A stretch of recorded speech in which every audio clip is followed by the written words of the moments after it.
For my first two episodes, I've been talking about sober and sobriety part of Sobernomics. Today I'm gonna talk about the nomics, the math and the numbers, the input and the output. When I was drinking, I was spending roughly $50 a week, $200 a month on gin. My sleep was all over the place. Relationships were lost, opportunities lost. So you just think about the things that you miss out on when you're drinking. I signed a lease. I'm actually in my cafe today, our cafe, family owned and operated cafe here in Huntington, West Virginia. I signed the lease on this cafe July 31, 2024. I went public with my drinking problem August 1 of 2024. Lost my job within like the next 2 to 3 weeks. So at that point in time, I was all over the place mentally. Had lost a source of income and took on an additional expense. So in dealing with that, it was would have been very easy to turn back to drinking. One thing I knew for sure is that definitely wasn't the answer, and I had made my mind up. So at that point in time, I then started focusing on a new mindset without the use of alcohol. So then when I talk about the nomics part, the numbers, $200 a month that went towards buying equipment for here, ovens. It went towards the rent, towards the lease, towards all kind of things. Helped with making payments at home, personal mortgage and things like that. But then also the value that came with having a new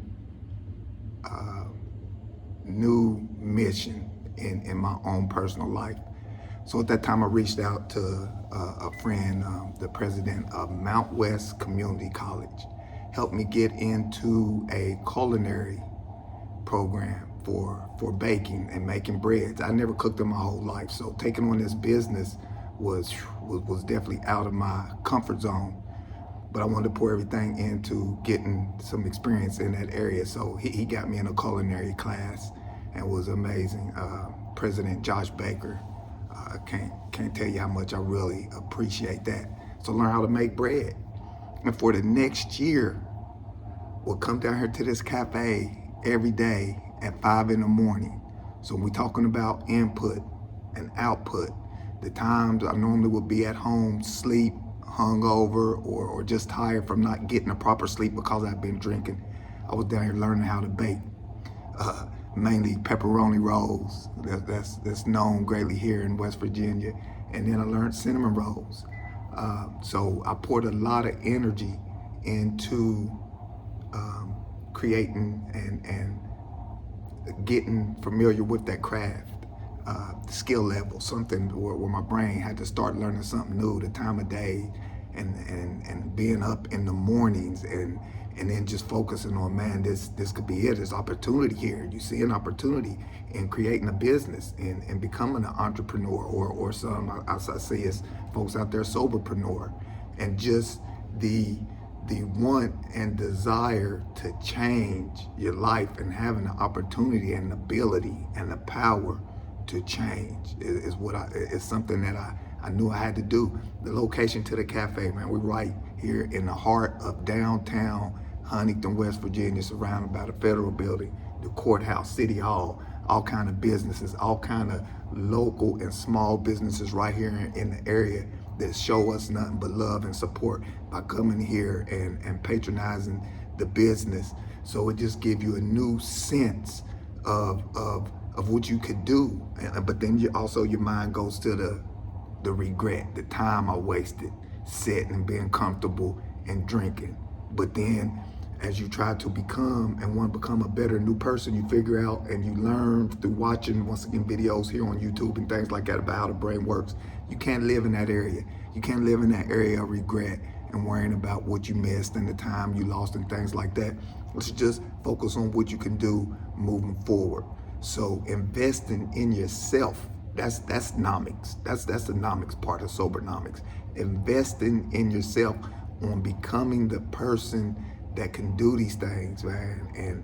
And when we all had that opportunity, we all had that ability, and it's a lot of times we get set on a certain road and a certain path, and the fear of changing and the uncertainty, that's what keeps us locked in a certain area.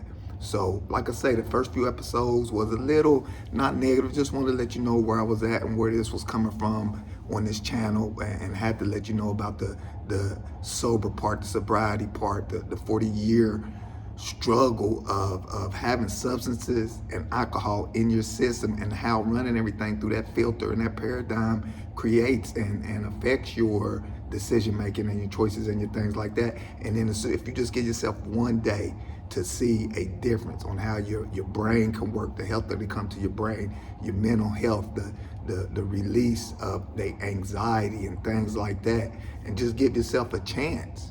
Just give yourself a chance to become a new and better you. You owe that to yourself. Just the one day. That's all I would ask, and not no judgment, because before I had made up my mind, no videos, no research, no information would have stopped me from drinking. I liked it.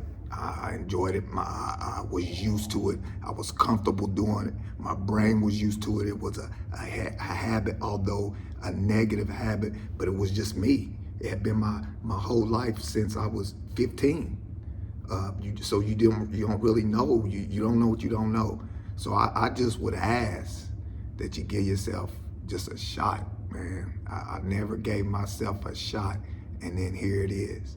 Culture Change Cafe is where the name came from. That was more of a mission name. It don't necessarily scream pepperoni rolls and cinnamon rolls. It don't scream baked goods and cookies. I got a wonderful partner who does the baking. She's wonderful, Courtney Smith, with the cookies, the muffins, and so that name was more of a personal name at that time. That's where I was at. I felt your personal culture, that falls in line with the Sobernomics as well. Changing your culture as a person, your own inner culture. Focus on nothing but becoming the best person you possibly can be. You owe it to yourself, number one. That's gonna sound selfish, but I like that one example where if you're on a plane that's going down, you gotta take the oxygen for yourself first. You can't do nothing for anyone if you're not the best that you can be. That's what you owe to yourself first, and all your loved ones, your community, the people around you that you see every day, your customers that come in. You owe it to them to be the best you can, mentally, physically, everything rolled all up into one. So, like I say, today was more on the nomics. We got the Sobernomics T-shirt. You know, that was a business created. We got the Culture Change clothing line we started. Have Culture Change Cafe here, and we also started a new business up on Hal Greer, which, you're not from Huntington, is the heart, the main line coming in to Huntington, West Virginia. Hal Greer Boulevard, Fairfield's Kitchen and Bakery. So a lot of people say, man, you're trying to do too much. You're gonna exhaust yourself and burn out. Like, I spent 40 years getting high. So we talking about burnout. Once again, not be scientific on you, because I'm not no expert, but nervous system burnt out, been burnt out. So I'm not thinking about that. I got a lot of stuff I need to make up, a lot of stuff I want to do. So this is it, man, and I love it. Feeling good every day, waking up every day, 4, 5, 6 in the morning. Come down here every morning, start baking. Created a couple recipes on my own. Up in Fairfield, more your comfort food, your collard greens, your macaroni and cheese, and baked beans, your fried chicken and fish. So it's just opportunity right now, and when it comes, you gotta take advantage of it. And when you got that clear mind, clear grind, and that's the reality of it right there. Sobernomics, clear mind, clear grind. So I'm gonna leave with this. I appreciate y'all being here with me. This is a rebuild in real time.